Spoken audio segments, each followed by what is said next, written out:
Ang activities, lalo sa prospecting activities kasi, competition kasi lagi to. So ngayon, kailangan maghanap ka ng isang bagay, paano ka mag-stand out? Ako kasi naniniwala ako na meron kang apat na karakter o apat na bagay para maging successful ka sa real estate. Number one, yung winning product ba? Kailangan naniniwala ka dun sa produkto mo. Huwag kang magbebenta ng isang bagay na hindi mo gusto. Hindi ko kayang ibenta yung isang produkto na hindi ako naniniwala. Pangalawa, yung activities mo, uma-action. So, kailangan meron kang produkto na maganda, kailangan sundan mo ng action o activities mo. So, yun, lagi ka dapat one step ahead.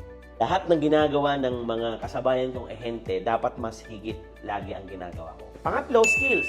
Well, ano yun? Ang skills naman, kahit anong skills, pagka everyday mo siya ginagawa, sa kahit anong skills, pati selling skills, kusang tumataas o nadagdagdagan yung skill level mo. At pang-apat, yung tools. So, napaka-importante na updated din yung mga tools mo.